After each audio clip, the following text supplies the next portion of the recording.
Good evening. Welcome to the Granada Forum, an organization dedicated to the truth. At the end of the program, our speaker's presentation, there will be a question and answer program without restriction. Feel free to ask any question. That's the true meaning of freedom of speech. Even the press is invited to ask questions if any of them are here.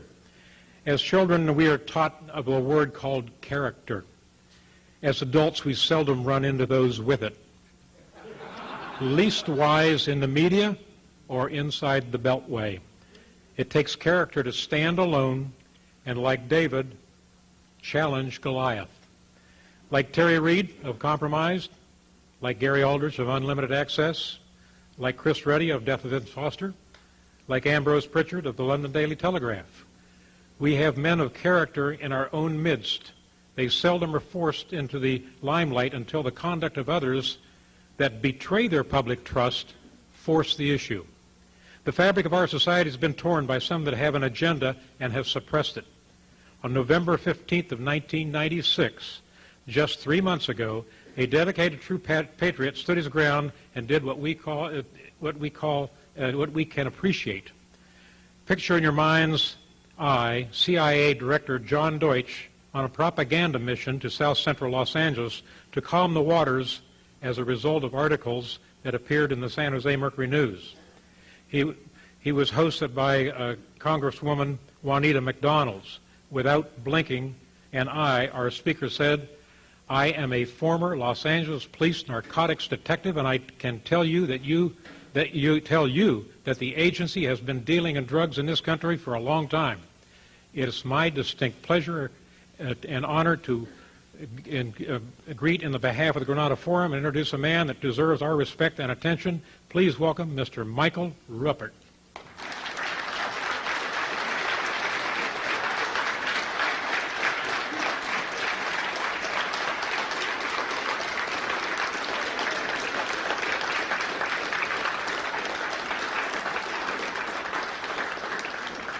Thank you. Thank you very much. I guess the first thank you I'd like to give tonight is to someone who's not here, Mr. Peter Ford of KIV Radio, who introduced me to you all and who made it possible for me to be here tonight. I did a show last night from midnight to 2, and it was a wonderful experience, and if what we do tonight is anything like that, I think we're all going to have a lot of fun. I'd also like to thank Ann, who was very kind to make arrangements for me tonight. In 19 years, this is the first chance, believe it or not, that I have had to address an assembled group of people on one issue and to teach what I know and to share my experiences. I've done it in snippets, I've done it on radio talk shows, but never with the opportunity to lay out some evidence and make a case, and I'm very grateful for that. It was a long wait. And I am here tonight in two capacities. If there's any lawyers in the room, I'll pray for you, but you know that in a court of law, they talk about evidence. And one of the first kinds, and actually the most preferred kind of direct evidence, is witness testimony. And all over the major media and in Congress, you hear statements that there is no evidence that CIA deals drugs. Well, a witness can raise his hand under oath in court, and that becomes evidence when he tells his story. And I have evidence to give you from my own experience.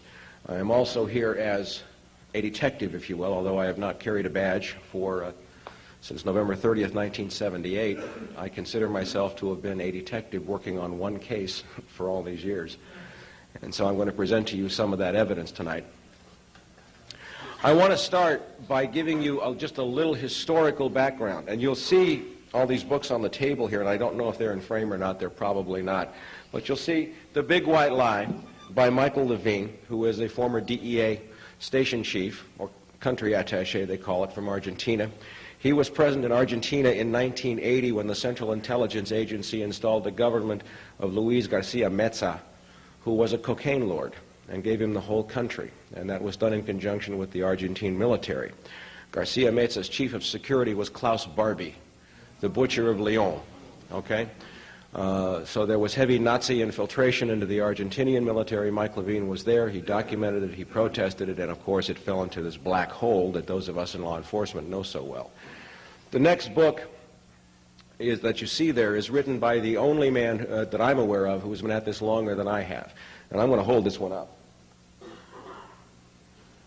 It's called The Politics of Heroin. It was originally called The Politics of Heroin in Southeast Asia by Professor Alfred McCoy, published first in 1972. That's 25 years ago. Okay? It is a Bible for those of us who do this. When we talk about names, dates, places, the names, the dates, and the places are in here. Now again, if there's any lawyers in here, lawyers love to sue people. Okay? Why is it that this book has never been sued? There's a saying in the law, the truth is an absolute defense against libel. Okay? This is one of our major Bibles. It's in here. It was recently revised and updated to include all kinds of information on Iran-Contra. Okay? The next book that I want to show you, actually there are two, both written by the same authors. And these two men, I know both of them. They're both brilliant men. Professor Peter Dale Scott is a professor of English, believe it or not, at UC Berkeley. He got into this many years ago, and he has a PhD, and he is a dedicated researcher. His co-writer, Jonathan Marshall, is about as rare as a good lawyer. He's a good reporter. He works for the San Francisco Chronicle. He's an award-winning journalist. Neither one of these two books, which name names, dates, places, times, quantities, relationships, documents, have ever been sued. Ever. Okay, so when Jack Blum, who was the chief counsel for the Kerry Committee during the Iran-Contra era, recently testified to your friend and mine, Arlen Specter, he said, "We don't need to go out and investigate. We know." What he was alluding to is what is contained specifically in this book, which is all about Iran-Contra. Names, dates, places, computer logs, everything, it's all in here. Okay? We already know. We don't have to investigate. We know the CIA deals drugs. Of course, the Los Angeles Times completely omitted any reference to Jack Blum's testimony in their stories. Okay? These two books will give you anything you need to refute. You could take Oliver North apart with about 10 pages from this book alone and bury him. Okay? The last book that I wanted to show you, it's almost impossible to get in this country. I wonder why. You can get it in Canada. Written by my dear friend Celerino Castillo. Celi was a DEA agent. He's a decorated Vietnam vet who served first in Peru, and then in the Iran-Contra era he served in Central America. He served in Honduras and Salvador and Guatemala, and he was at Ilopango Airport, which was the major Contra supply airport in El Salvador for the northern front of the Contra war effort. And he describes in this, at the airport, two hangars, hangars 4 and hangars 5. Now he's got the records. Hangar 4 was the CIA hangar, hangar 5 was the NSC hangar, both controlled by Oliver North. He recorded tail numbers, he watched the cocaine being loaded, he talked to the pilots, he got the flight plans, he watched as the planes were given gratis entry across the border into the United States. He wrote reports. And what happened was Ambassador Edwin Corr, who is now teaching at the University of Oklahoma at Norman, came to Celi and said, "Leave it alone, bud, it's a White House operation." That's evidence. That's a clue. Celi had this wonderful experience of going to a formal dinner at the U.S. Embassy in El Salvador. And the guest of honor that night was Vice President George Herbert Walker Bush. And so Celi was there and Bush was there, and they bring Bush over to Celi, and Mr. Vice President, this is Celerino Castillo, our senior DEA agent, and how do you do? You're, Mr. Bush, you're a hero for the country. And Celi said, "Mr. Vice President, I got to talk to you. There's something really wrong going on here. They're flying drugs out of 4 and 5, and CIA's behind it." And George Bush said, "Nice to meet you," and walked away. You know. Don't let anybody ever tell you there is no evidence. There is a mountain of evidence already in existence. Okay, it is irrefutable. It is ironclad. All right. Now, given that, I want to paint a little picture for you. I want to go back historically because my own experience is going to add a little dimension to this for you. Picture that I have a blackboard behind me, which I don't, okay? But say there's a blackboard, and we're going to say that right here is Southeast Asia.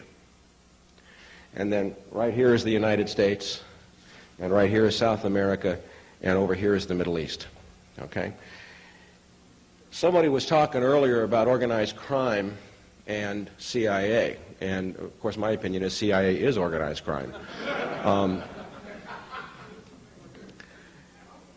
In the Second World War, some deals were made between the Office of Strategic Services and the Mafia in New Orleans. We were afraid of Nazi sabotage, so we took a guy named Lucky Luciano out of prison in New York. And he guaranteed that there would be no sabotage on the docks in New York. We took a guy named Vito Genovese. I like that, Vito Genovese. And we let him go back to Sicily to spy on it so that we could invade Sicily when Patton went in there.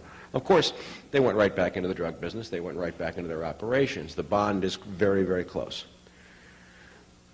Stop there. Fast forward to 1954. 1954, Dien Bien Phu. The French were kicked out of Indochina. Now, almost everybody knows that the Golden Triangle in Indochina is where most of the world's heroin has come from for a long time. It is the largest opium-growing region in the world. There are several others. The French, in order to sustain their war, had been paying the local tribesmen, the Hmong tribesmen, and Kuomintang, the Chinese who were kicked out of China, with opium, which was a long holdover from the British opium trade from the 18th century. When the French went out, we filled that void, and we sent some people to Indochina. Their names were Aderholt, Singlaub. Does that ring a bell to anybody? There was also a guy by the name of Paul Hellawell, and there was a guy by the name of Richard Stilwell. And these are the people that we sent into Southeast Asia, CIA, to take over where the French left. Extremely well documented. And one of the first things John Singlaub did, and one of the first things Paul Hellawell did, was to take over the payment of Kuomintang and other rebels with heroin. It was just the way you did business. As we moved closer to the Vietnam era, that trade began to expand because of the relationship between CIA and the Mafia. As we get to the Vietnam War, now again, picture I'm drawing on the board up here some other names. So if we fast forward to the Vietnam era, I'm going to write some other names in Southeast Asia. Theodore Shackley, station chief in Laos, later station chief in Saigon. Richard Secord, anybody ever hear that name? Nah. Richard Armitage, anybody ever hear that name? Erich von Marbod, anybody ever hear that name? Okay.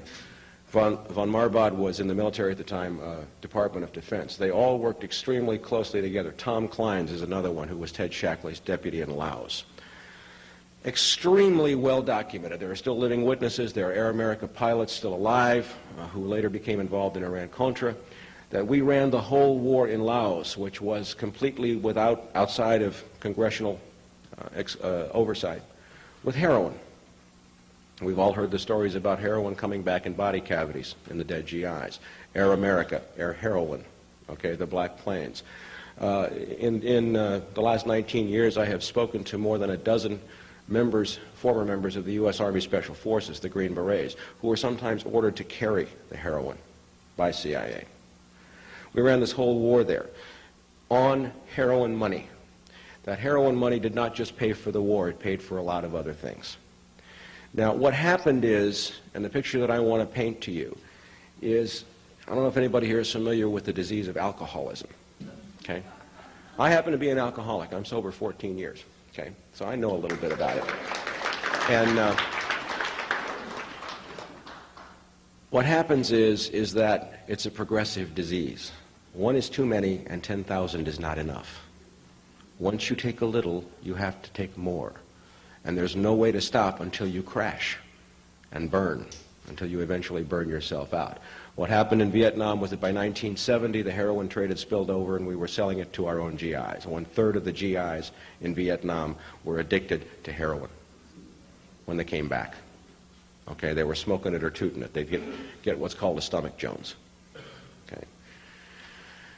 So that war continued, I think, until a military-industrial complex kind of milked it for all it was worth, and until white middle America took to the streets. Okay? 1975, it ended. Now I'm going to tell you about my story because this is where I come into the picture. I come from a CIA family. I was born in Washington, D.C. My father was an Air Force officer. He worked for Martin Marietta, building the Titan IIICs, which put up the Keyhole spy satellites. My father's cousin, Barbara, was CIA. Her husband, Sam, had been OSS even before CIA. They both did 25, 30 years and retired from the agency. My mother had been Army intelligence working in the code-breaking section in the Pentagon during the Second World War. So I come from a family of spooks, and I will tell you, it was a dysfunctional family.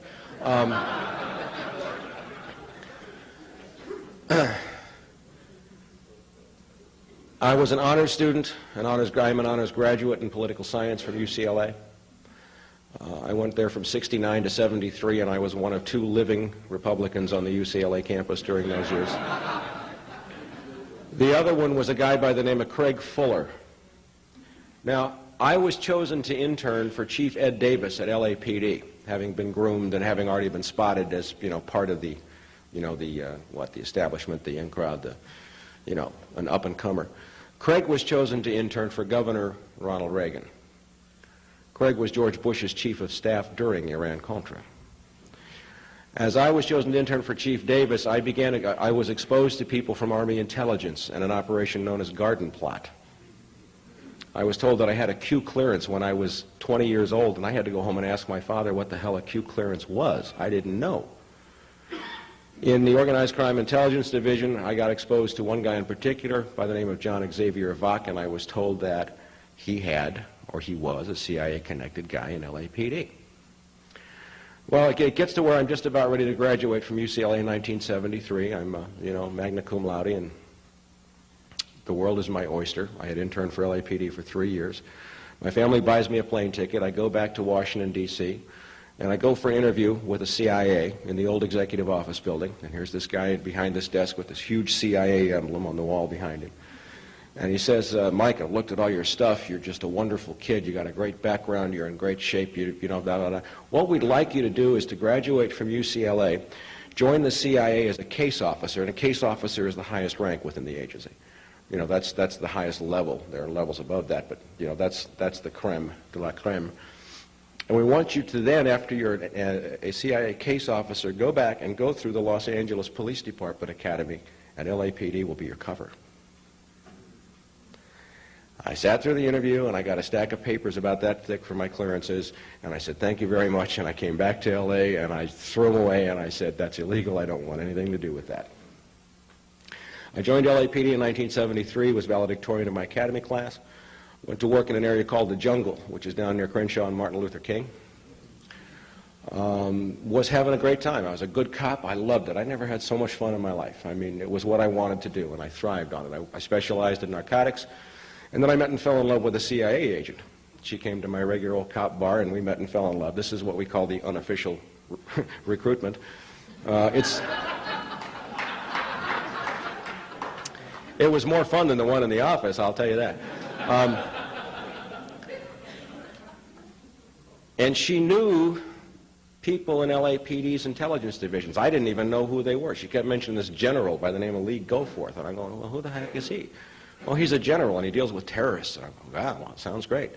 Then she'd mention organized crime figures, Carlos Marcello, New Orleans, Hank Friedman, Dan Horowitz, and other names like that. And then she'd tell me things out of my confidential personnel package at LAPD. There are 2 packages, one in your division and a master one at Parker Center.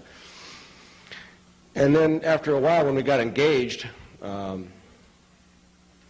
she said, I work for the government. My people are very interested in having you go to work for me, or for us.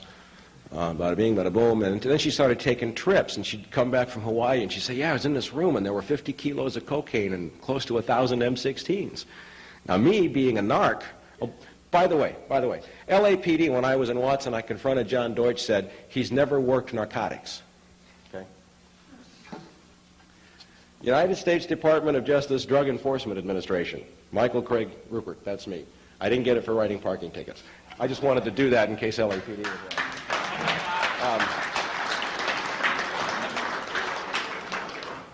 I said, look, if I'm ever in a room with 50 kilos of cocaine, somebody's going to jail.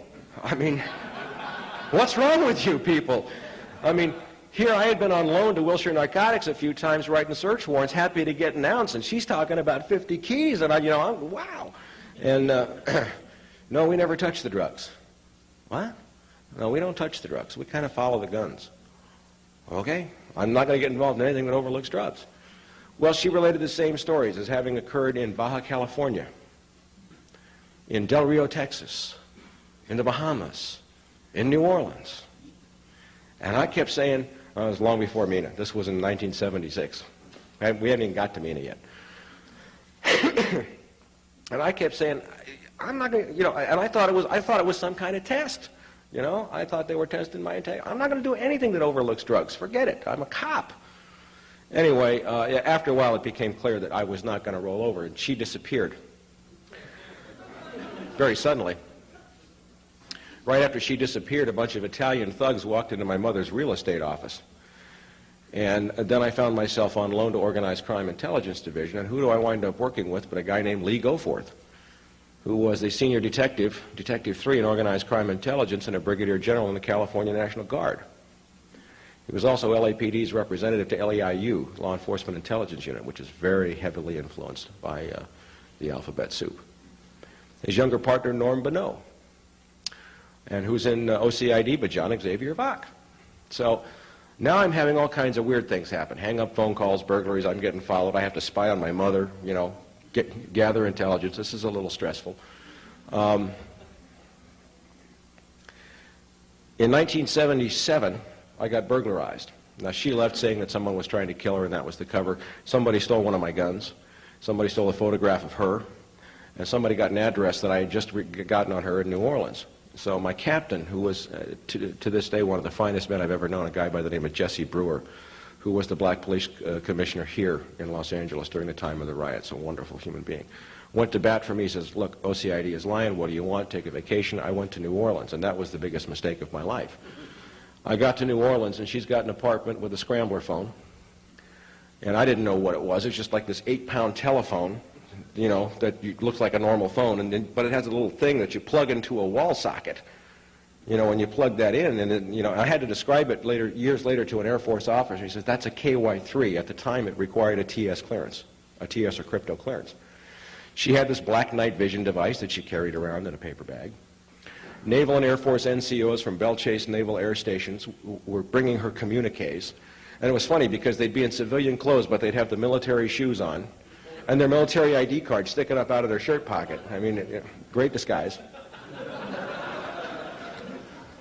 And they'd bring these sealed communiques, and then there was this guy named Freddie, who had been a veteran of the 3rd Battalion, 5th Special Forces, who she went out with at night.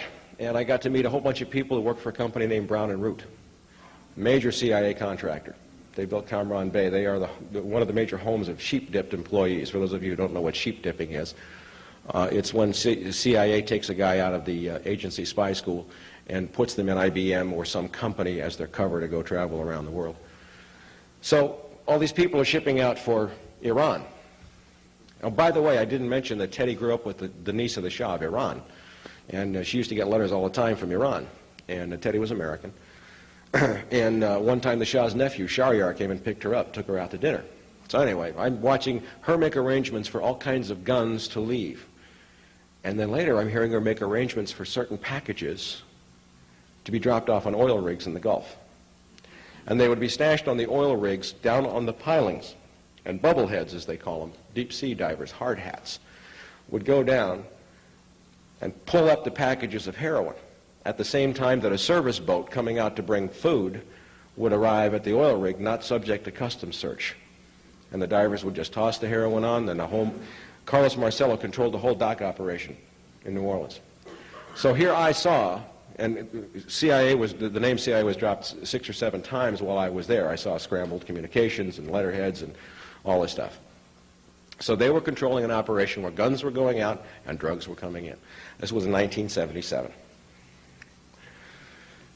So after 8 days, I said, goodbye, I'm leaving. I don't want anything to do with you people. And for those of us who have been through this, it is a very painful loss of innocence. I can't tell you how painful it is to begin to discover that your country is really dirty. And you do it in stages. You don't let go all at once. I came back, I told everybody, leave me alone, and they wouldn't. I kept getting followed, chased. I got shot at once in New Orleans. And I wound up going into a hospital for stress, basically because OCID said they were going to commit me under one of their psychiatrists. So I said, okay, I'm going into my own hospital, and I got tested 8 ways from Sunday, and they said I was perfectly sane, and I fought a little battle. It was injured on duty. I returned, earned the highest rating reports possible in LAPD, was about to be promoted, was on staff at the police academy, and the Iranian Revolution broke loose. And I started to make some more connections, and that's when I started getting death threats and burglarized. I wound up taking a tape-recorded death threat, and I asked to see Chief Daryl Gates. Where do you go if organized crime intelligence is lying to you? In LAPD, there is no place else you go but the chief. And I said I got a problem because Daryl Gates had just been made chief, and his bodyguard driver was a guy by the name of John Xavier Vach. And I said, I can't see Daryl while Vach's there because he's CIA. And I got a message back from Sergeant Pickering, a friend of mine who had relayed the message. Well, the chief realizes that somebody may be trying to kill you. He's kind of busy. He can give you 5 or 10 minutes in a week or 10 days. Would you like to make an appointment? I want to show you something.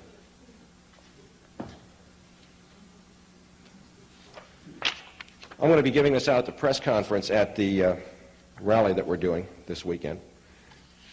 This is from the Los Angeles Times, and the date on this is November 17th, 1984. Officers moonlighting probed. If you read this, it talks about a detective who went back to organized crime intelligence named John Xavier Vach. And then it says here, copies of official records of the California Department of Justice that contain information about criminal history of members of the Jewish Defense League according to the government code, turned over a transcript of the conversation between Glauly and Earl to an employee of the Central Intelligence Agency who Rapaski identified as Jack Harmeyer. He was moonlighting for the Central Intelligence Agency on city time, and he was convicted in municipal court. Okay? No corroboration for my story whatsoever, right? Not according to the LA Times. I had alleged in 1978 that he was CIA, okay? So I wound up resigning. I got an attorney, and I got an attorney who was a former FBI intelligence agent. Don't hold it against me. Look, we have to learn. I was way ahead of you guys on this, This was in 78. I went to the FBI, I wrote to Sam Hayakawa, Bob Dornan, Alan Cranston. Sam Hayakawa was a very gracious and wonderful gentleman. He was the only elected official who ever went to bat for me in all these years. He is the only one who ever did. Anyway, got on the record wherever I could, and I documented everything I had seen in New Orleans. To sum up the points that I made in a 4.5-hour complaint to the FBI that I later made to a reporter, David Rosenzweig at the LA Times, who until recently was assistant managing editor of the LA Times, to all the Congress people, to everything else. I said, Carlos Marcello, guns, drugs, CIA, Hawaii, California, Mexico, submarines, Texas, Louisiana, terrorist and rebel groups. That was in 1978. Item from the Los Angeles Times. You're going to love this one. Guns for drugs trade booming, reports disclose. From Newsday. Times didn't write it, but they reprinted the story from Newsday. Okay? And what it says is, Carlos Marcello, guns, drugs, terrorist groups, Baja California, submarines, Texas, Louisiana, the Bahamas, and everything I had said a year before. The LA Times said, there's no story here. No corroboration. David Rosenzweig, after this came out, was promoted from staff writer to assistant city editor. Okay? I called the writer for that story, Tom Renner, and I mentioned the name Bonneau, and he said, wait a minute, LAPD, Bonneau? Turned through his pages. I've got this guy Bonneau's name in connection with a CIA machine gun factory in Mexico. Oh, wait a minute, okay. So he says, call this investigator, Bill Christensen, who's working for Deacon Cheney's Committee on Improvements in Judicial Machinery. Great name. So I called Christensen up and I run through all this stuff. Now I know CIA is dealing drugs, they're protecting Marcello, they're hand in glove, they're partners, and CIA is profiting from the deals. Okay? I called Christensen, I laid it out, he says, you're right. My offices are bugged, I'm getting followed, we were burglarized last week. This is a Senate investigator. This is 1979. Okay. He says, we'll get you back here to testify. That was the first time I was promised I could testify. Short time later, I had to start looking for a job. I was a writer, and I'd been laid off from one writing job, and I couldn't find a job anywhere in this city, and I would see unmarked LAPD cars turning up outside of places where I go for interviews. After about 3 weeks, I took a job at a 7-Eleven store because I needed to eat. My first day on the job, somebody calls up and says, is Mike Ruppert working today? My second day on the job, I was arrested for selling liquor to a minor. The second time I was shot at after that, I was dead drunk. I was on my lawn. I mean, I really didn't care much anymore. And somebody shot at me. I didn't even bother to report it at that time. You know, I was just ready to give up. But you can't give up. That's what I found out.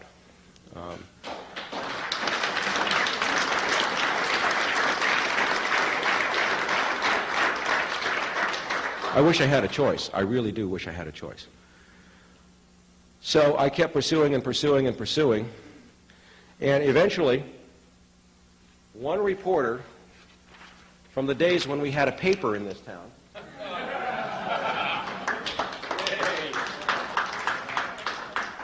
Randall Sullivan, I made the front page of the Herald Examiner 2 Sundays in a row, October 11th and October 18th, 1981. There's the full page. I love this part. It says, Mike Ruppert, perhaps LAPD's most intelligent officer. I really like that one. If I'm so intelligent, what am I doing this for?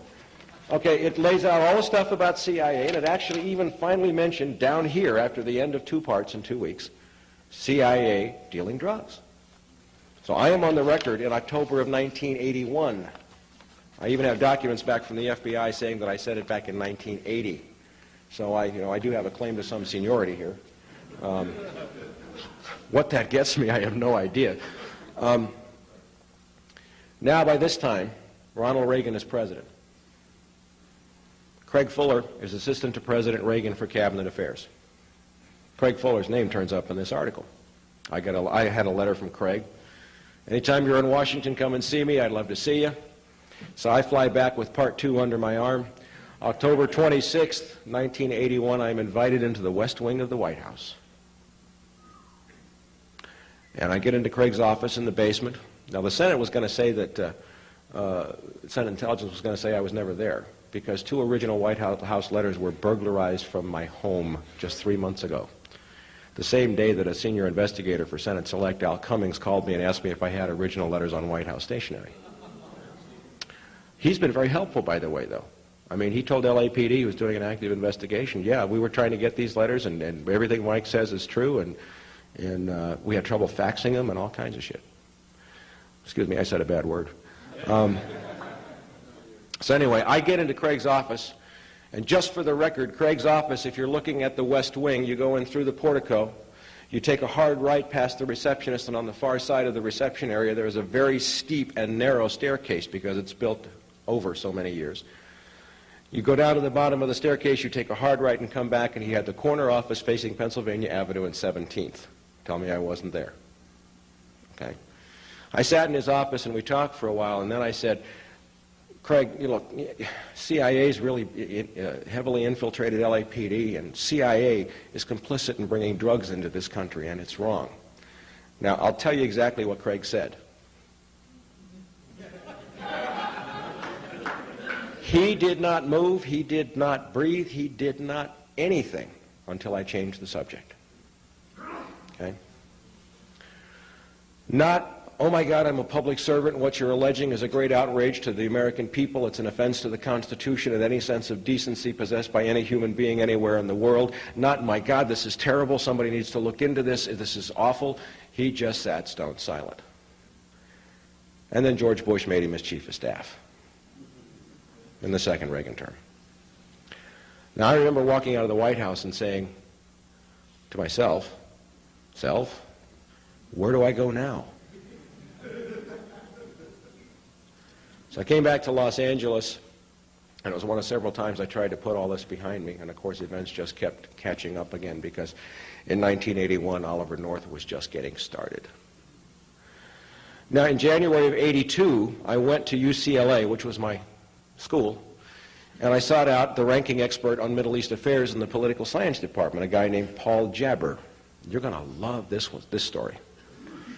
So I go to Paul Jabber's office. Now, by now I've pieced some stuff together about why the guns are going and where they're going.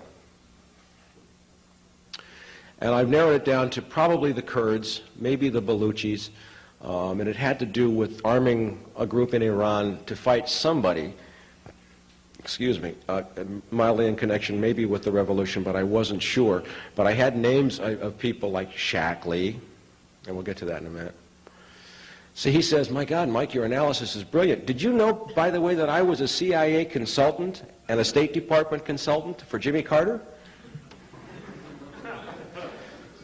Do you ever feel like God's following you around with this stuff? And I said, no. And he said, listen, I have secrecy oaths, and I have these agreements that I've signed. I can't tell you outright.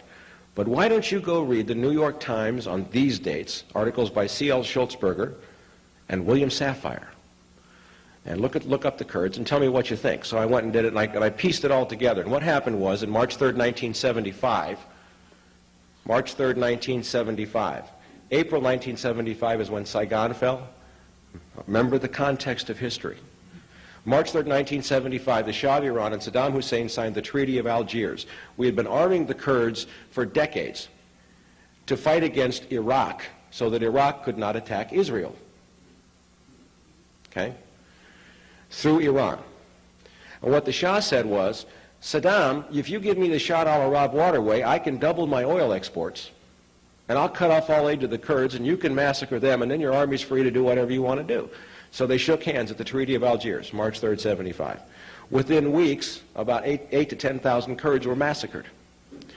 So I pieced it together, and I went back to Paul Jabber, and I said, well, what happened was then, in order to keep the Kurds alive, they used the opium smuggling routes, Kurdistan being, by the way, the second largest opium growing region in the world, to smuggle out opium, which was made into heroin and sold here, to buy the guns to keep the Kurds alive. He says, you're absolutely right. The decision was made at the National Security Council level. Read that, folks, that's the White House. To sell heroin to American citizens to keep the Kurds alive. Okay? Maybe that was just a pretext. Right on. Did you guys pay him or what? Okay. Remember Southeast Asia here when I said some names like Ted Shackley, Tom Clines, Richard Secord? What happened in 1975? The Vietnam War ended. Ted Shackley moved and became Deputy Director of Central Intelligence in charge of covert operations for the Middle East. Richard Secord was transferred to Iran as the air attaché. Richard Armitage was transferred to Iran on missions connected with banking and finance. Is this beginning to sound familiar here? Is there a pattern shaping up here somewhere? Okay. The same players from Southeast Asia moved to Iran. The same players from Iran in 1980 moved into Pakistan when the Russians invaded Afghanistan. Everywhere these people go, there is a huge boom in the drug trade. Pakistan, before the invasion by the Soviets, had supplied 0% of American heroin. Afghanistan. Well, no, they invaded Afghanistan, but all the American supply operations were run from Pakistan. The Mujahideen were armed through American bases in Pakistan, over into the border. By the middle of that conflict, 40 to 60% of the heroin in this country was coming from, guess where? Pakistan. Duh. So now we move to Iran-Contra. The Boland Amendment says no more lethal aid to the Contras. Cut them off. Reagan says we'll go private. Okay. Oliver North, by the way, started to get involved back in Iran and Pakistan. He starts cropping up. Now we have the Contra supply operation. And who do we find? Oh, by the way, John Singlaub went to the Middle East, too. Now, who do we find cropping up in Iran-Contra? John Singlaub, Richard Secord, Ted Shackley, Richard Armitage. All the same people. Oliver North. Again, the same people for 40 years, 50 years have been doing the same thing. Okay? Now we get to Iran-Contra. And I'm not going to spend a great deal of time on all the stuff that's already out. I will give you one specific case illustrating, and that's the case of Juan Ramon Mata Ballesteros of Honduras. And during the early years of the Iran-Contra era, Honduras was supplying approximately 50% of the cocaine consumed in this country. through Mata Ballesteros. Dewey Claridge, CIA station chief, had contracted with Mata's airline, Setco, for exclusive contracting for counter-supply operations. DEA station in Honduras was ordered closed in 1982. Juan Ramon Mata Ballesteros was very closely connected with a Mexican cartel run by Felix Gallardo and Rafael Caro Quintero. Everybody remember Kiki Camarena? Kiki Camarena was investigating Gallardo and Quintero. He was chasing a CIA drug ring when he was murdered. And I have found one of the men, the CIA agents, who was on the mission where Kiki was murdered. We're going to get into that in a second. Now I want to backtrack a little bit. A lot has been overlooked about the role of the U.S. military in drug dealing, as ordered by the CIA. Over 20 years of my investigations, what I see is several things. First of all, what I call the shadow government, which includes many agencies, DIA, Defense Department, NSA, they're everywhere, okay, had used large components of the military. Many people here, let me ask, is anyone here familiar with the Watchtower missions? I see a couple of hands. Okay. Watchtower missions took place in the mid and late 70s. Elements of the 7th Special Forces Group, airborne, were ordered from Panama by a guy by the name of Edwin Wilson, on orders from a guy by the name of Tom Kleins, Ted Shackley's deputy. Ted Shackley is now out of the agency, to take special action teams into Colombia and plant radar beacons so the cocaine flights can fly below radar and land at Albrook Airfield in Panama. Special Forces troops were there, including one William Tyree, as Manuel Noriega meets the aircraft, along with Ed Wilson and a guy named Michael Harari of the Israeli Mossad. Okay? There were 3 series of these missions, each commanded by a different Special Forces colonel. All of these Special Forces colonels are dead. Actually, there are 5 Special Forces colonels who have been murdered: Baker, Rowe, Cutolo, Malvesti, and Bayard. Okay? It centers around an affidavit called the Cutolo Affidavit. These are some of my documents relevant to Watchtower. And I'll tell you right up front that the affidavit of Ed Cutolo, colonel at 10th Special Forces, he went from the 7th to the 10th, this is the cover sheet, was not written by Colonel Edward Cutolo. One of the reasons why I know that is because he refers to the Panamanian Defense Forces, and Ed Cutolo was murdered in 1980, and they weren't named the Panamanian Defense Forces until 85. Okay? But everything in his affidavit has been corroborated. He left files with people at the NSA. And I know who the people are. Well, we're not going to discuss names there. Every aspect of the Watchtower missions has been corroborated independently by other affidavits. We fast forward to 1978, 79, 80. Cutolo is now commander of 10th Special Forces Group Airborne at Fort Devens, Massachusetts. We have an operation known as Orwell. Due to the massive CIA drug operations, they were afraid of leaks. Now remember, when I left LAPD, it was November 30th, 1978. Orwell was at its peak then. Army Security Agency, Special Forces personnel, military intelligence personnel were ordered to bug and wiretap courthouses, politicians, anybody who had any knowledge. We have affidavits from people who pulled mics out of courthouse walls in Massachusetts. They did John Kerry, they did Tip O'Neill, they did anybody, any politician who might expose these operations. Now we have a Sergeant Bill Tyree who's on these missions, who had been on the missions in Central America, who had been ordered to do these surveillances, and he wanted out. He got sick to his stomach. He had enough. This was not American to him. His wife had been keeping diaries. They murdered his wife, and they framed him for it. We have affidavits from people saying he wasn't even at the murder scene.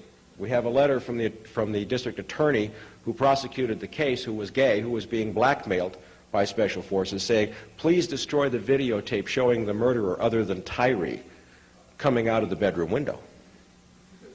Okay, there's so much proof that he's been in prison now 18 years. I talked to him yesterday.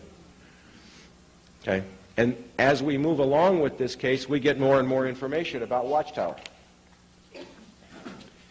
This, I will hold up for you here, this is what the Army has to say about Watchtower.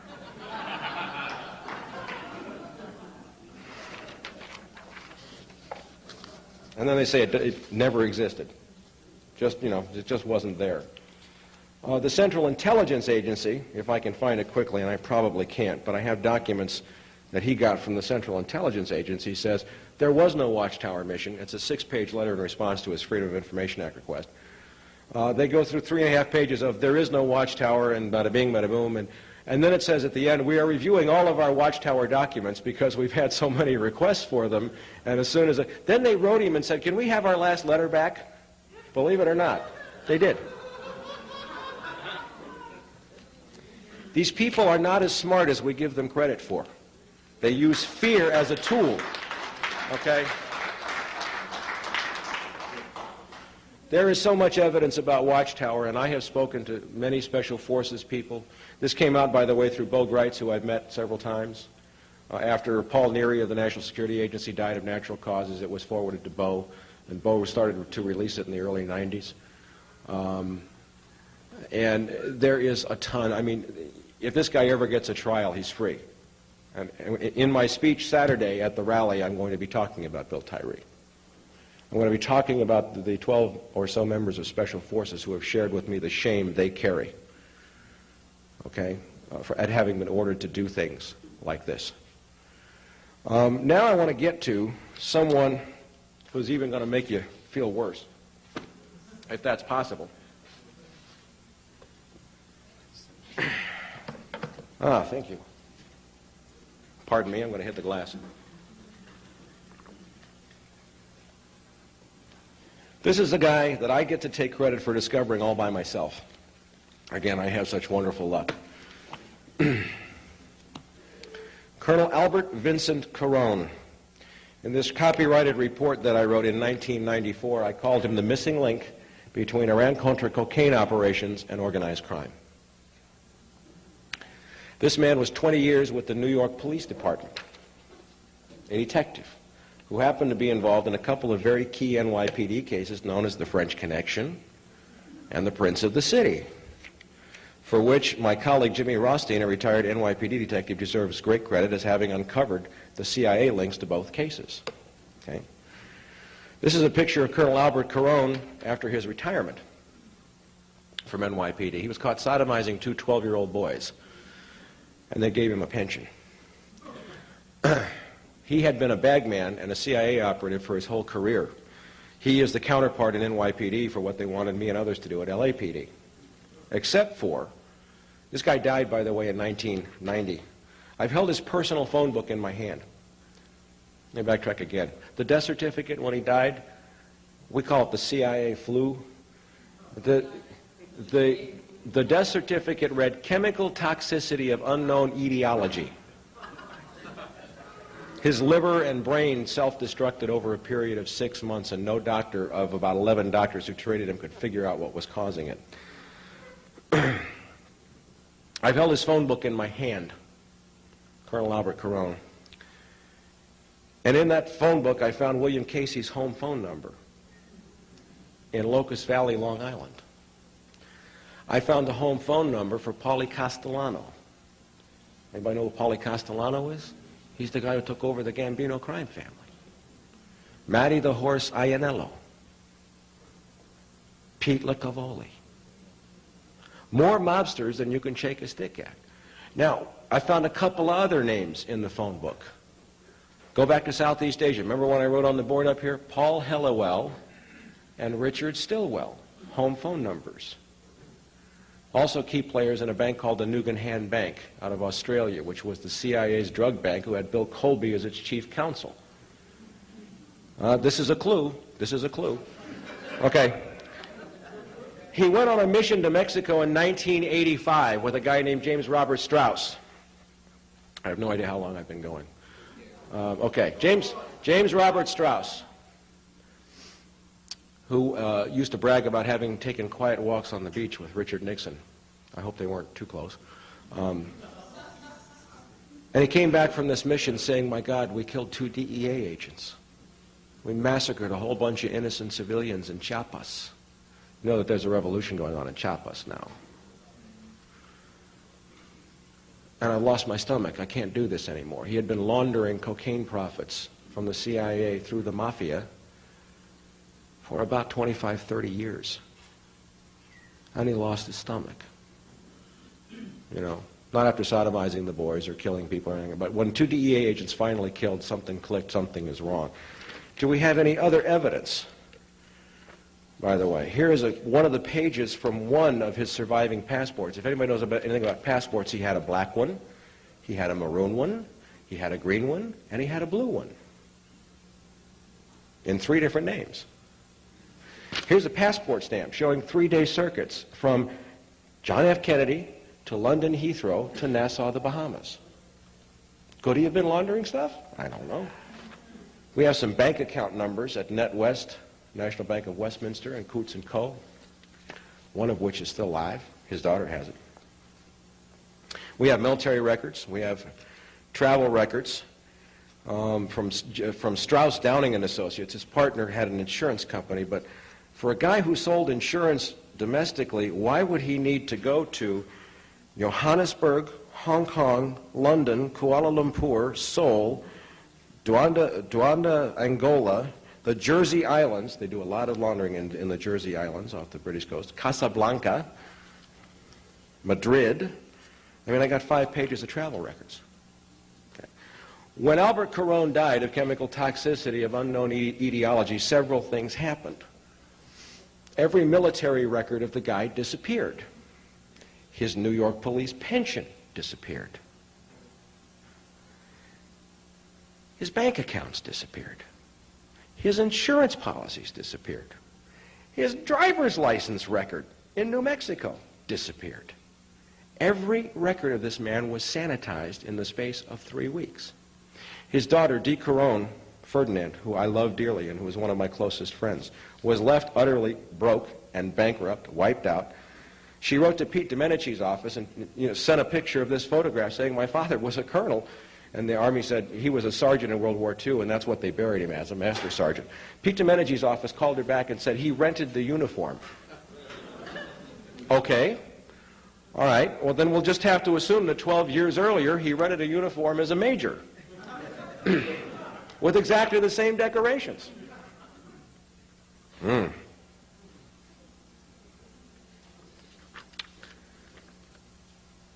She really went to bat because everything was sanitized, and she admits that her father was not a good man, but everything that he had left her was wiped out, and she lost probably $25,000, $30,000 of her own money, and she is dying to testify before Congress. I went out and met with her in '94, and '93 actually, and gathered all this information, wrote my report, talked to the doctors. I mean, here's some of his diplomas from intelligence school and so on and so forth. And he was flying he was involved with people flying drugs in and out of Mid-Valley Airport, and Mid-Valley is a counterpart to Mena. The only reason why Mena is so popular now is 2 reasons: because of the size and quantity of drugs and because it was Bill Clinton's state. But there are many Menas in this country. Don't confuse yourself here, folks. Many Menas everywhere, okay? So after doing all this investigation, photographing everything that I could, I said to her, well, from my research and all these years of study, there's only one guy in the world I can think of that you need to talk to who can help you do anything about your father's case. His name is Ted Shackley. By the way, did you know that Ted Shackley, when Oliver North ran for Senate, was leasing Oliver North office space for like $5 a month? No connection. No connection. So she finds a guy named Robert Mayhew, who's living in New Mexico. Mayhew puts her in touch with Shackley. Now her father's buried and the headstone reads Staff Sergeant. After 3 years of trying to get that changed to Colonel, she calls Ted Shackley. 6 weeks later, the headstone says Full Colonel. We have before and after photographs. We have a copy of the order, which she's an Italian from Brooklyn. She stole it. What can I tell you? We have a copy of the order directing the change, okay? No connection. No connection whatsoever. This case, if we pull this one, we'll really pull it apart. But how many cases like that are there? There's dozens. There's dozens and dozens and dozens of cases. I want to talk about one more case. Anybody recognize this guy? Colonel Jim Sabo. full colonel, United States Marine Corps, Chief of Air Operations, El Toro Marine Air Station. Murdered in 1991. Now, what's significant about 1991? Cold War had been over for about 4 years, 3 years. Iran-Contra was over. Why was he murdered? This guy, by the way, was about as straight arrow as you can get, devout Roman Catholic. His wife went to Mass every day. He went, every day that he could. The family man of doom, the best family man you could ever imagine. Spotless Marine Corps record. He caught C-130s flying onto El Toro with 1,000-kilo loads of cocaine. His brother is one of the main speakers at our rally on Saturday, Dr. David Sabo.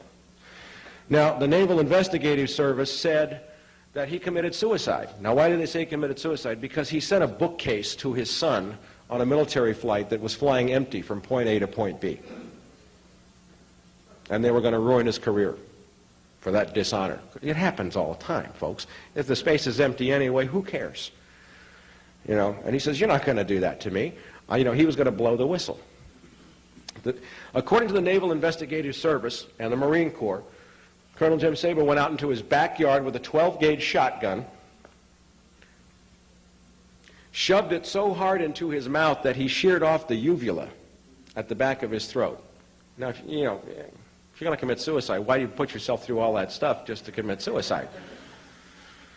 The funny thing about the Sabo murder case is that he aspirated blood for 10 minutes after they said he blew his brains out.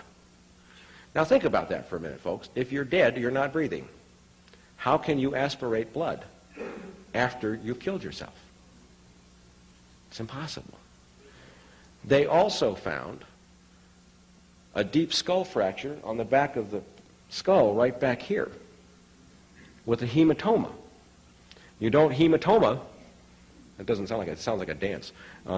You don't get hematomas if you're dead. That's a result of the body trying to heal itself and fluid rushing to the wound.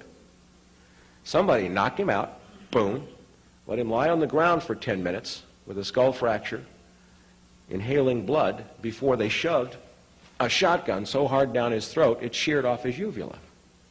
Okay? This report contains the reports of 8 different forensic pathologists who have all said this man did not commit suicide, he was murdered. The brother, Dr. David Sabo, is a medical doctor who lives in South Dakota. He's been fighting this case nonstop since Jim was murdered. And he's winning some cases. His attorney now is Daniel Sheehan, who people have many mixed opinions about, who was the head of the Christic Institute back in the 80s, but Danny's done a good job with this case. What happened with the Marine Corps and the Navy, as Dr. Sabo tried to fight this, was there were some loyal Marines who snuck out some records and some notes which said, "Get David Sabo." The Marine Corps went after his medical license, saying that he was saying that people should do illegal things, and of course that didn't go anywhere. But they have the documented records about a strategy designed to make Dr. Sabo lose his medical license. They are trying to move ahead with trial, and he just won a major decision in the U.S. Ninth Circuit here in California, not on the CIA issue, but granting him broad discovery to subpoena the military records regarding the cocaine activities. So, again, David Sabo will be one of our speakers Saturday, as will Celly Castillo. Mike Levine was supposed to come. He wound up with 102 temperature yesterday after testifying for about 2 weeks in San Diego in a case where 2 agents murdered a sailor down there. And he's been ordered back to New York to go to bed, so we're going to miss Mike, but he's here in spirit. So I guess what I want to say to you is this. This is bigger than any of us think. They've been flying in drugs all over this country. They've been dealing drugs to Americans for 40 or 50 years, but go back to the analogy that I gave you before about the drunk on a binge. Okay? We can see that it's been getting worse and worse and worse. They have utterly corrupted the criminal justice system. When we have a guy like Stanley Sporkin sitting on the U.S. District Court in Washington, D.C., you know who Stanley Sporkin is? Retired Chief Counsel for the Central Intelligence Agency. He sits on the bench on the U.S. District Court in Washington. His email messages read to Stanley from Ali during the Iran-Contra era. You want to talk about a choke point to control key cases? I have spoken to people who used to work for a company called E-Systems in Texas. I see old Bob going crazy over there about E-Systems.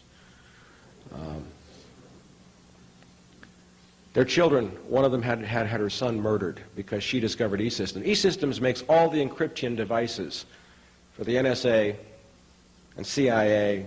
There is not a secret that the government has that E-Systems does not also have. Sitting on the board of directors of E-Systems is Admiral William Rayborn, retired director of Central Intelligence. We have documented E-Systems CIA flights dropping massive loads of cocaine into Lake Tawakoni, landing at the E-Systems airport in Garland, Texas. Okay, there is proof. There is an enormous amount of proof. What do we do? Okay, what do we do? All right, 20 years. I'm going to share with you my experience, strength, and hope, having looked at this for 20 years, being a graduate of political science from UCLA, having knocked on every door. There isn't a thing you can think of that I haven't tried. Okay? I'm going to tell you what we do. And I'll tell you that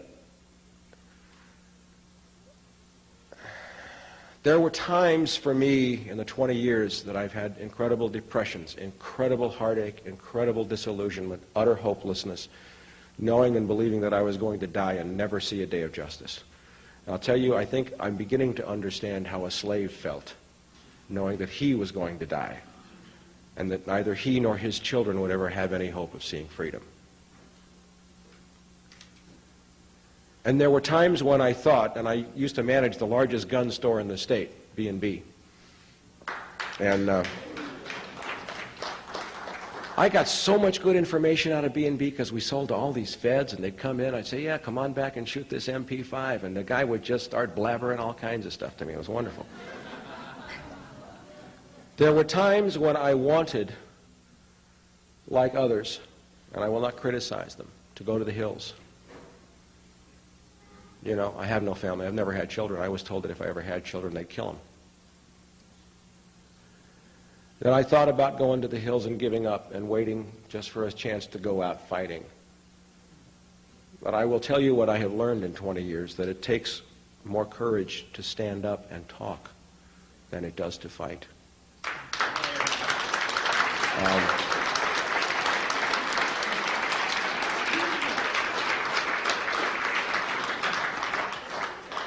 What is happening now, and in a minute or so, I'm going to turn it over to Mike Novick from the Crack the CIA Coalition.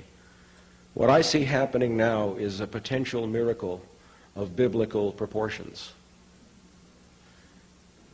I happen to believe in God. I have a higher power. I could not be sober 14 years otherwise.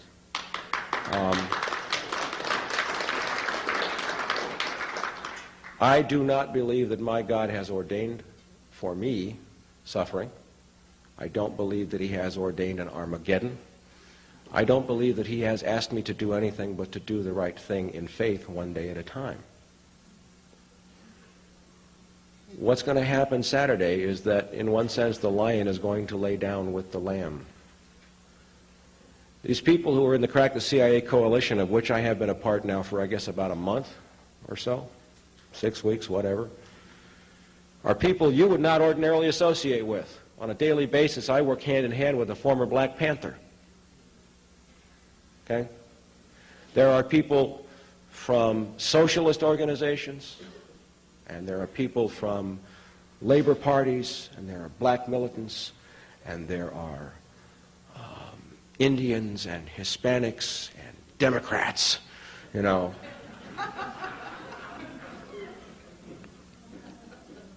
And I want you to know something. These people are standing up for you. These people plan to go to the street to say CIA is dealing drugs and it's wrong, and they plan to stand up, which is the most courageous act we can do, to go to the street and exercise First Amendment rights, and they're doing it for you and me and the stockbrokers in New York and the rich housewives in St. Louis. And they're putting aside all of their differences, saying this is not about anything but right and wrong. Okay?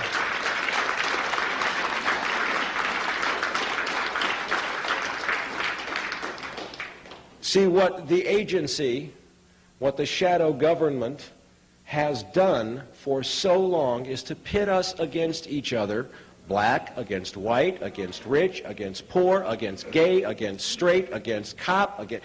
We've been turned, and we react. Last night I was on the show at KIEV, and this guy calls in and goes, well, it's the communist conspiracy, and you got Tom Hayden endorsing this, and my God, and they're going to start violence, and it's the communist take. And I said, wait a minute, hold it, just a minute. Sure, there were communists, and they weren't good people, but how about the fact that we brought all these Gestapo and SS into our special forces and our Central Intelligence Agency? Those are Nazis. I said, why don't we just do this like I'm a cop? I don't care what political party a bad guy belongs to. I just want to make the arrest.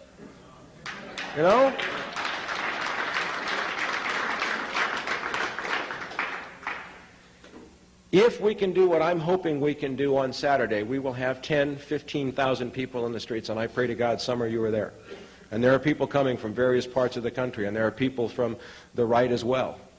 And we can have a show of Americans standing up in the street for American rights, so that when we do get justice, everybody can go back to doing their own thing. But if we do not hang together, we shall all surely hang separately.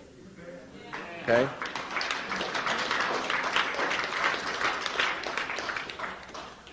We're trying to do something which is really dangerous. And if we pull it off, we're going to scare the bad guys to death. Okay? We are going to make a statement when they look through the crowd and see who's there, and see that we can pull this off non-violently, peacefully, with enthusiasm and cooperation. This is something that hasn't been done. It takes more courage to stand up than it does to fight. It takes more courage to talk and to say, I believe, and I am willing to say, you are wrong. Because we're afraid of the ostracism. Well, let's stand up together and see if we can't change something. I'm going to call up on Mike, and we'll let him talk for a few minutes. Then we'll take questions.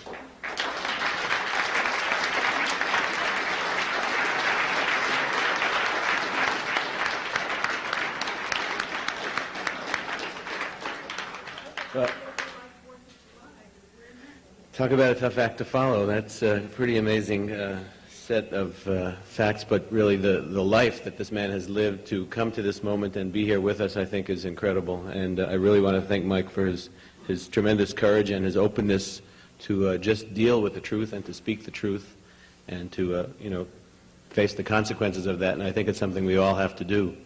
And I am here basically tonight to tell you a little bit about the Crack the CIA Coalition and about the demonstration. There are flyers here, and we'd like to urge you to take some flyers and pass them out in the next day or two to bring people. We want this to be as massive and as broad and as open and as democratic a demonstration as is possible to have. We have a set of principles of unity, and the principles are that we are opposed to the crimes that the CIA has committed against the people of this country and against other people around the world.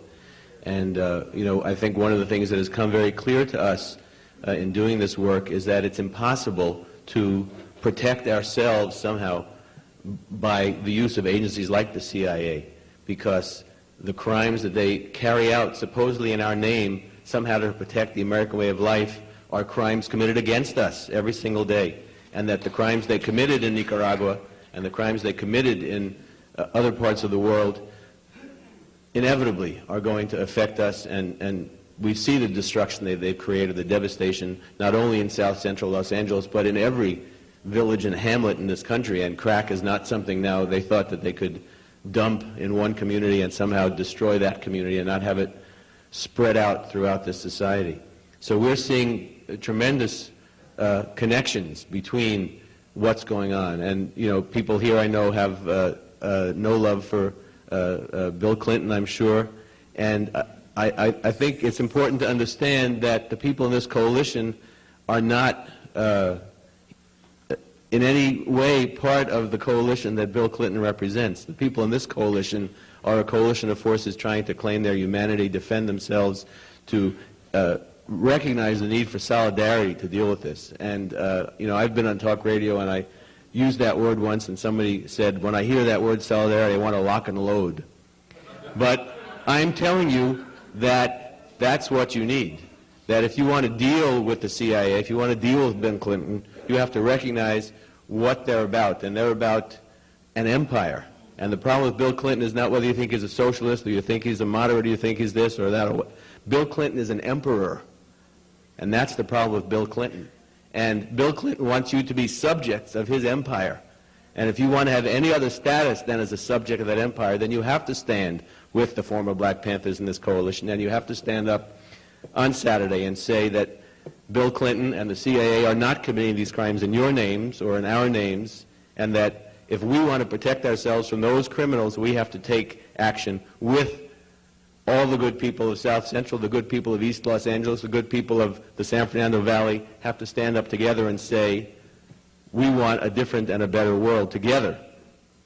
So I would like to urge you to come out on Saturday. I would also like to urge you, if you have some funds to make available, I know that you all have your own needs and demands, but as a representative of this coalition, I'd like to give you the address for a moment. We have P.O. Box. It's the Crack the CIA Coalition, and it's P.O. Box 191601, Los Angeles, California, 90019.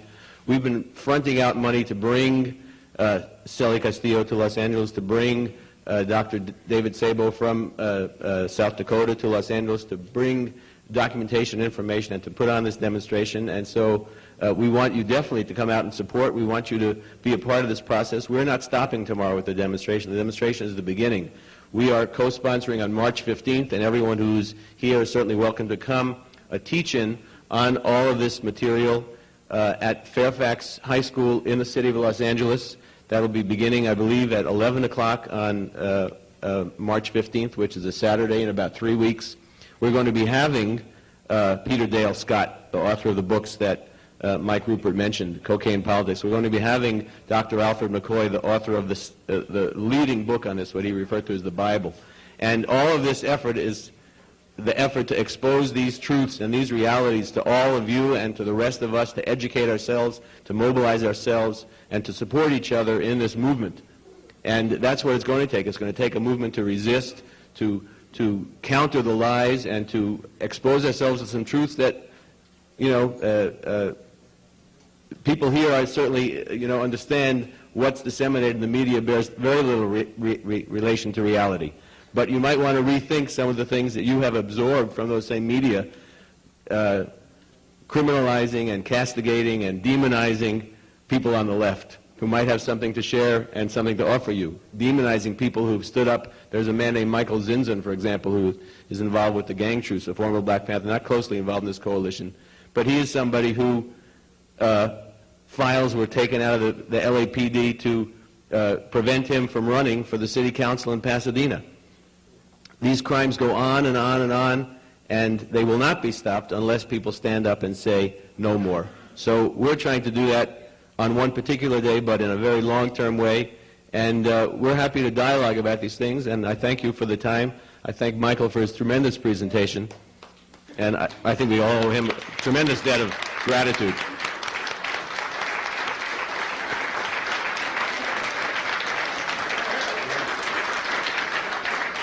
Okay, we're going to have questions from the back of the room, so those of you who have questions, Mike will be glad to try and answer for you. So please feel free to ask any questions. The leaflet actually is a little unclear when the question was asked. 12 noon at City Hall, downtown Los Angeles, 1st and Spring Street. We'll be marching from there to the LA Times, to the Los Angeles Federal Building, and then back for a rally at City Hall. We have a permit. We obtained a permit. We'll be marching with the police at a distance, but it's a permit. It's a completely legal march. It's a completely nonviolent march. We're there to you know, express these truths and to take a stand on these issues. Mr. Ruppert? Yes. You mentioned the secret government. Do you see the CIA as the ultimate executive, or whom is the ultimate executive behind all the wrongdoing we see? I tend to be, when I answer, well, I'm always asked this question, and I try to be fairly conservative because I try to approach this as a detective and answer with evidence that I have. Okay? If you recall, I mentioned Paul Jabber, the UCLA political science professor. Shortly after I met with him, he left UCLA to become vice president of Bankers Trust. he took over as chair of the Middle East Department of the Council on Foreign Relations. That's where I see a lot of this going. The more I try logically as a detective using intuitive, inductive logic to get to the bottom of this, I come to banks. That's where I come. I come to banks. And of course, most of the banks are foreign owned, especially follow the money. That's the bottom line. Do you know if Brian Quigg is all right? I assume you know him. Who? Brian Quigg of Phoenix. He's the one with the internet site with all this material that you have been speaking about this evening. Yeah, I'm not familiar with him. Oh, you don't know him? No. The book, L.A.'s Secret Police. Mike Rothmiller. Is that fairly accurate? Yes, I know Mike Rothmiller.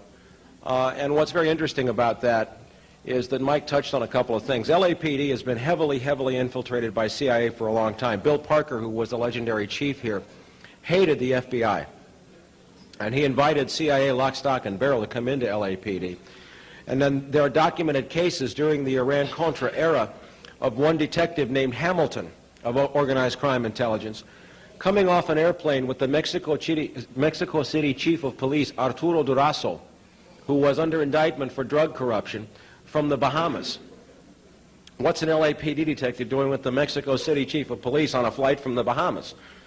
Daryl Gates made a statement in 1992 that the only position he would consider in a second Bush term would be Director of Central Intelligence. My question for Daryl is, what are your qualifications? Okay. Mike Rothmiller's book is good. He kind of stopped short of some other things, but he and I have spoken many, many times. So yes, it's a good book. Yes, I wonder what your opinion is of I haven't heard you mention this, and I'm wondering why. The kind of pulls the rug out of all the law enforcement agencies around the country, and has been advocated by the many judges and the many doctors and many Jocelyn Elder, and is the answer is the legalization of drugs. And when a lot of people here might not understand what I mean by this, is that I'm not advocating the use of drugs, but by the legalization of drugs, we're talking about many solutions for many problems, in that many people, billions of dollars that are spent chasing down criminals are freed up, and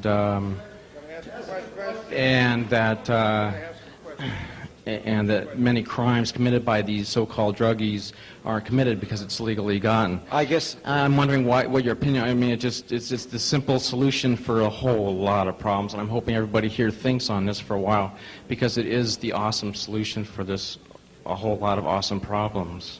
I have thought about this a lot, and I will say that as a cop, what really makes me feel good is when I hurt the bad guys. I'm sorry, that's the way I feel, I feel in my gut. The way we hurt the bootleggers was to legalize alcohol. I do not advocate necessarily legalizing drugs, but maybe in certain cases decriminalizing drugs might be an answer. However, we're dealing with a situation. Historically, the British in the 1800s established their whole economy on a trilateral trade, growing opium in India, selling it to the Chinese, getting silk, taking it back to Britain, and making textiles.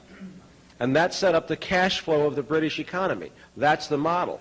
The difference is now that we're poisoning ourselves, which is really ugly, okay? But there was a report, which I have not seen, but several congressional staffers who I know, and Bob, if he's still here, probably knows it too, prepared by the House Banking Committee, chaired by Henry Gonzalez, which said something like, if all the drug money were withdrawn, the 8 largest banks in the Western Hemisphere would collapse. That would create a depression the likes of which this country had never seen before. So we have to use some thought in really how we approach the problem. So anyway. Yes, the problem is not the CIA. The problem is organized crime, the Democrat and Republican Party.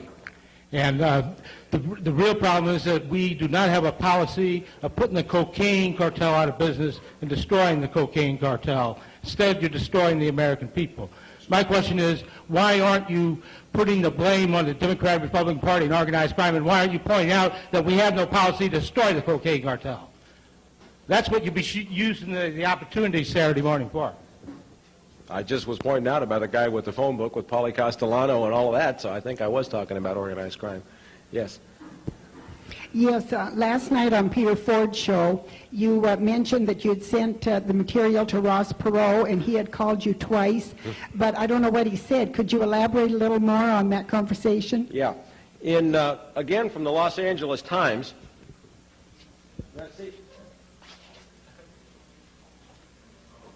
This is what I do when I'm around the press. I've been published in the Los Angeles Times. I don't say anything unless I have it right in my hand, and I'll back it up. The Los Angeles Times ran this story in 1987, January, about Ross Perot backing Richard Armitage into a corner. If anybody knows Richard Armitage, he's 6'4" and bench presses 430 pounds. Okay? And this short little floppy-eared Texan with a big nose got him in a hallway in the Pentagon and backed him into a corner. And the issue was CIA dealing drugs, Armitage's involvement, and the POWs connected in Laos who were left behind. Okay? Ross Perot was sent to go see Vice President George Bush. And Bush said, go see the FBI, and threw him out of the White House. Ross Perot cost Bush the 1992 election. Okay? Now, I wrote to Ross Perot in 1990. And I sent him all the stuff from my stories and everything. And one day the phone rings, and it goes, Mr. Ruppert, this is Ross Perot. How are you? And I'm going, Jesus, you know. And I just came out of my chair. It was him. And he said, I want you to know that I've read every word that you have sent me, and no one has pursued this longer or harder than you have. You should give it up. He said, I must know 20 or 30 former military officers and law enforcement officers who discovered the same thing, and they all had their careers ruined, their lives ruined, their, everything. They do the same thing to everybody. You'd think they'd try something different. I do a pretty good Ross Perot after all this time. And he said, but they don't because it works. And then Ross Perot said to me, Mike, even with all of my resources, I don't know why I pursue it. I can't get anywhere. The answer is not money. The answer is people in the street. The answer is people standing up together expressing their will. Okay? Now, I want to tell you a secret. I was the press spokesman for the Perot movement in '92 here in Los Angeles County. Now, I've kind of parted ways with Ross just because of the way he pulled out, and I'm not going to go into that now. But what I saw in 1992, we had our little headquarters on Ventura Boulevard in Sherman Oaks. We had a list of 15,000 names of people who wanted to volunteer. People who had never voted before in their lives. People who had never held any hope that there was any way that their voice could be heard in this country. And what Ross Perot did was to tap into that wellspring of discontent which is lying just beneath the surface in this country. And that's what we're trying to do with this rally and with this demonstration. It's there. We want to reach that critical mass so that the people who know or suspect or just feel in their gut that something's wrong will come forward. Mr. Ruppert, I hope I'm not going over something that you already covered, but I came in late tonight. I wanted to know, Daryl Gates made a statement that he was part of the CIA. Did you cover that, or do you know? And if so, what was his job, or what was he doing? In 1962, I believe it was, Daryl Gates was captain of LAPD's intelligence division. And there's a well-respected author named Bill Turner, who's a former FBI agent who's written a number of books. And he describes this incident where a guy named Dennis Maurer was out with a bunch of right-wing paramilitary guys in the desert, way north of Lancaster. And they were throwing hand grenades around and shooting machine guns and, having fun. And up roars Captain Daryl Gates of LAPD's intelligence division, way out of his jurisdiction, and says, knock it off. And they said to Daryl Gates, well, it's okay, CIA told us we could be here. They gave us the stuff. And he said, screw you, I am CIA. And I'm telling you to stop. Well, there was an undercover Long Beach policeman in that group who wrote a report which made it into the files. So that was the answer to that question. Yeah. Mr. Ruppert? Yes. Yeah. I wonder if you could comment on reports that I have heard that a great deal of the money funding and indeed creating National Coalition to Ban Handguns, Handgun Control Incorporated, and various other activist groups and individuals in the gun-grabbing, anti-constitutional, so-called gun control movement has its source in CIA-affiliated and CIA-front organizations as part of a calculated program to disarm the American people. I have not seen any direct evidence of that. But I fall back on the old line, if it walks like a duck, if it quacks like a duck, and there's duck feathers everywhere, we've probably got a duck. One of the things that I have studied a lot is something called the Hegelian dialectic, which says you create a problem, and then you solve the problem, and in solving the problem, you get the end result that you were after to begin with.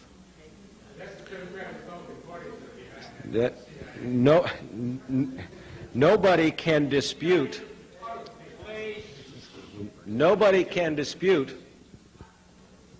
the fact that we have seen utterly repressive laws, especially vis-a-vis asset forfeiture, being imposed upon us, laws which begin to scare me.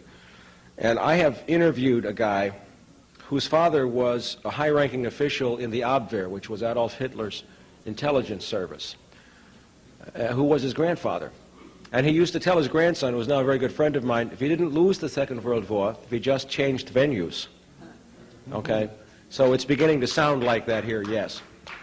Yes, Mr. Ruppert, you mentioned earlier that our economy has become hooked on drugs. I wonder to what degree our major political parties have become hooked as well. How much drug money has flowed into campaign contributions, do you think?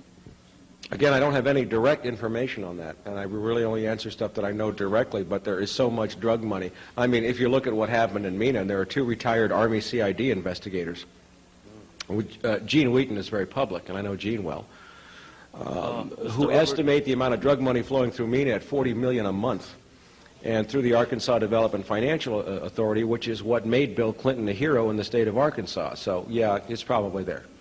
Mr. Ruppert, I want to congratulate you on your courage, sir, and I wanted to ask you if you had any assistance from former Officer Rothmiller, wrote the book L.A. Secret Intelligence Police. I just said a few minutes ago, I know Mike. We have spoken many times over the years. Yes, we share a lot of views. His book's a good book. He and I actually worked patrol in Wilshire Division at the same time, so, yeah. Hi there. I don't know if that one to rub elbows with Tom Hayden, but I'll take it on your word that it's a good thing, the march. But I have one question. Do you know what happened to former CIA Director Colby? He supposedly died mysteriously. Well, you know, supposedly drowned. Yeah, right. My attorney called me up the day they found his body and wanted to make sure I had an alibi.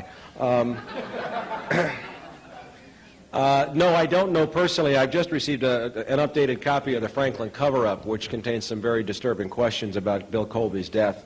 But I don't have any direct knowledge, but who knows? I have 2 questions. Your bravery is astounding the past 20, 25 years of your investigation. Is your life still in danger today, and is there any contracts out on your life? And secondly, what is the whole purpose of the rally, and how are we going to bring all these people to justice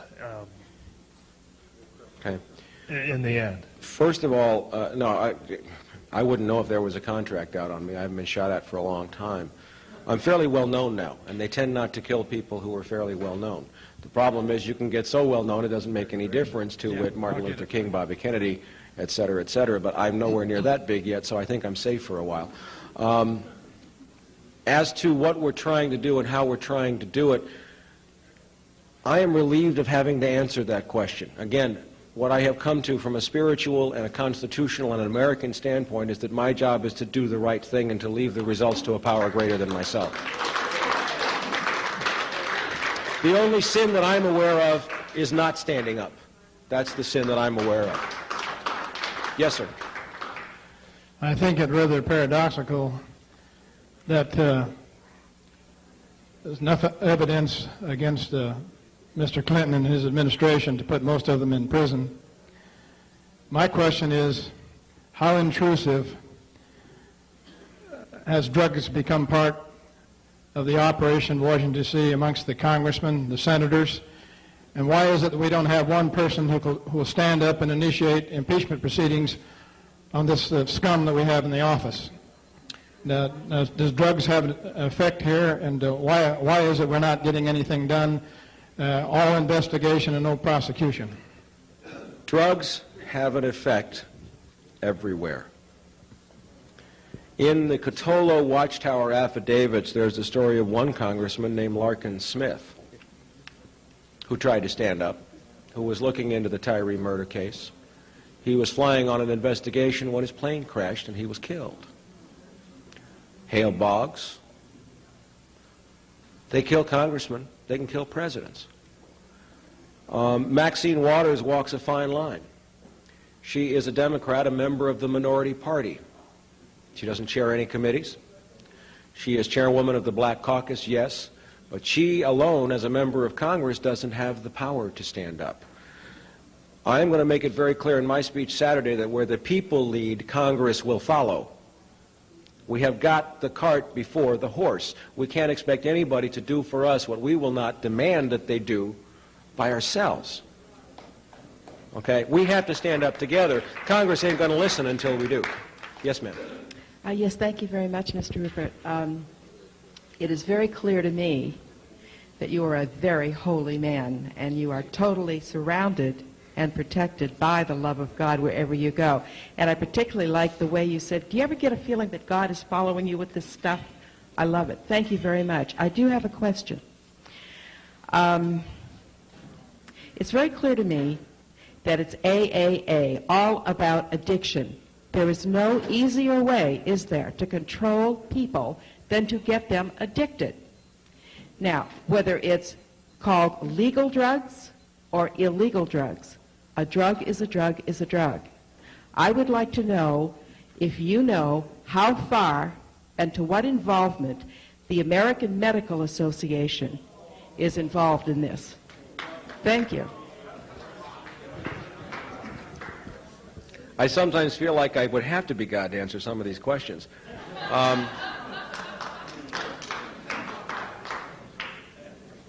Let me put it this way. We have all heard stories about a dysfunctional family where a father is molesting a young daughter. And there are other children in the family, and there's a wife, and we look at these tragedies and we see how the wife ignores what's going on, and the other children ignore what's going on. For the sake of maintaining the family image, for the sake of looking good, out of the fear that if they expose what's going on, the father will turn his rage against them, and that's a dysfunctional family. This country is in that state of denial. Every aspect of this country is affected by this crisis. Let me define it to you this way, and I'll be real brief with this. Could the President of the United States, the executive branch, which theoretically is empowered over the CIA, have permitted the agency to deal drugs to American citizens? Or could it have happened without him knowing about it? Either way, you have just defined the greatest crisis, constitutional crisis, in American history since the Civil War. And solving it is going to take that kind of upheaval. Leadership in this will have to show that we can do this nonviolently, in a healthy way, in the American spirit, not in the German spirit, not in the Russian spirit, not in the Chinese spirit, but in the American spirit. Yes, I appreciate that remark. I would like to have us all remember that what I believe you have described this evening is not a man-made battle, but we are wrestling against principalities and powers in high places, and basically that is a spiritual problem. And we're not going to go out here as a group of people and conquer this in our own strength. It'll be like David putting on Saul's armor. It doesn't fit. It only weighs us down. But I believe it's in 1 Chronicles where it tells us, if my people who are called by my name will humble themselves and pray and turn from their wicked ways, then will we hear from heaven, and I will heal their land. And that's what we've got to come back to. We're kidding ourselves here, sitting here thinking, now I appreciate the rally, and I support it wholeheartedly. But as a group, we're kidding ourselves if we think we're going to go out and do this in our own strength. Only history will be repeated again and again. But it's as we turn to the Lord Jesus Christ and let him operate through our lives and then put our hand to the plow, we will conquer. And my fervent hope in response to that, where two or more are gathered in his name, he is also there. What if 10 or 15,000 are gathered, and many of those gather in his name too? Yes. Yeah, I very much appreciate that comment. I did want to, you mentioned earlier about Mina and Nella, which we've all been most familiar with. 10, as far as my understanding goes, 10 investigations have begun, and I guess the 10th one is in some way going on now. But what has caused these all to end, and the information, the myriad, tons of information that have been gathered to not result in any meaningful action? The way this country works is that unless it shows up in the Washington Post, the New York Times, the Los Angeles Times, Time, or Newsweek, officially it doesn't exist. Mm-hmm. And there can be investigations until the cows come home.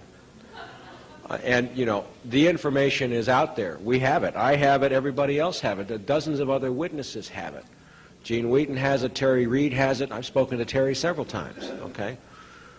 The point is that we have to make something happen in the collective consciousness to get it out to where somebody admits it openly. Mike, just one moment on that.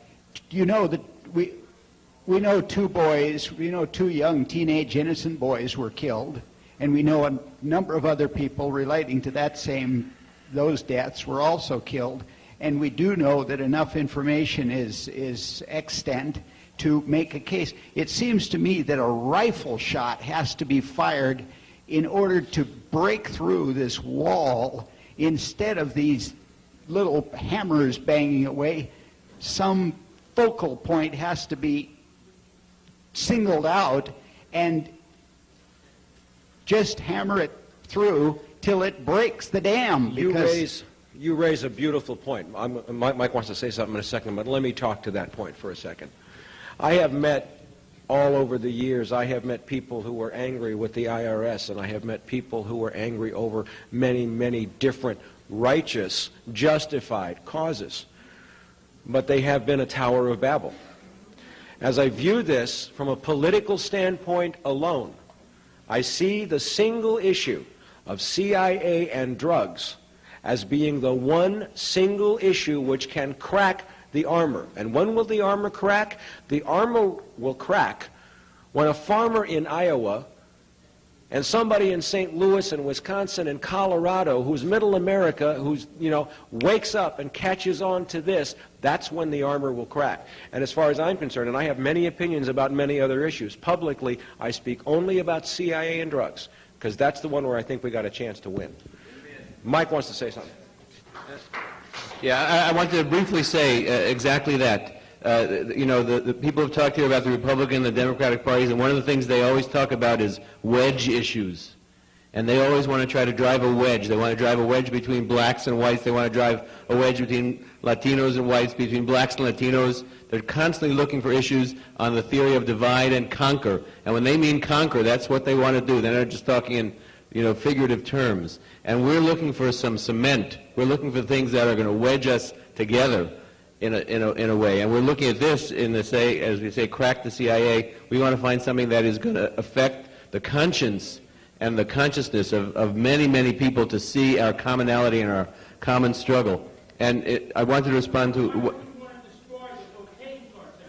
We want to destroy not only the cocaine cartel, but we're saying this is much bigger than the problem of cocaine. This is a systematic. In other words, before there was cocaine, there was heroin. Before there was heroin, there was opium. Before there was opium, they were selling liquor to the Indians. Before there was, they traded slaves for tobacco. and addicted people. This is going back half a millennium and longer. I just want to say that one of the things about this coalition that I think will distinguish it is that we are not actually trying to get the government to do anything about this, because we understand that they are the problem. We are trying to affect ourselves. We're hooked into the recovery movement. It's not only, here's one person who says, I'm an addict, an alcoholic, whatever, but there are many, many people in the black community, groups called Mad Dads, many people who are saying we have to take the responsibility to transform ourselves, and by doing that we will transform this government and society. We're not expecting them to solve this problem for us. Michael, I'd like to thank you first for coming this evening, standing up, saying what you said. I respect you. I appreciate your being here this evening and what you said. I have a brief observation myself, and I'd like to get your response to it. And the observation is that Thomas Jefferson said that we need a revolution every 20 years. The last time the people of this country stood up and told the government enough is enough was 25 years ago, when we told them we'd had enough of Vietnam. And I think it's time for the people in this country to stand up and say, enough is enough, and we've had it. And if that's a revolution, and we can do it peaceably, in the streets like we did 25 years ago, but peaceably, then I'm 100% behind it, and I think it's something, an idea whose time has come, and there's nothing that's going to stop it. And I'm very glad that you're doing what you're doing, because we need it. Thank you. Your response, anybody else's response? All I can say to that is ditto. Yeah, I just want to make a comment that I think that rally will be real important to this, neighborhood in showing, in bringing it out to light to the average public, how you aren't just hurting yourself when you use drugs, but you're hurting your country. And it's okay if people want to hurt themselves, but when you realize, and then people that are out there using realize that it's actually hurting their country, and their country's behind it, and you're sponsoring something that's going to break your livelihood apart and your other people, I think it's going to be bring a lot of light to the neighborhood. So, thanks. I think you're right. Last question. Okay. Yes. Unless you demand that the government destroy the cocaine cartel and organized crime, who have done all this damage to the American people, you're not going to get the American people behind you. You're not going to get American justice. My question is, why don't you have a plan to destroy the cocaine cartel, and why don't you want to make the government do that? I want him to answer. We have to fix the government first. We can't get a government that doesn't respond to us to do anything in our interests until we fix the government. You're going to be there tomorrow morning. Why don't you make that demand in front of the press, and for the press to print that why isn't the government destroying the cocaine cartel? They are the cartel. It's nice to have a spirited group, and on the behalf of the forum, we want to thank Mike Ruppert for an interesting talk. Please bear with us. Looking forward to having you come back. Hope you do. Thank you very much. Appreciate it. In the meantime, got a quick announcement here. Helping Hand Fund.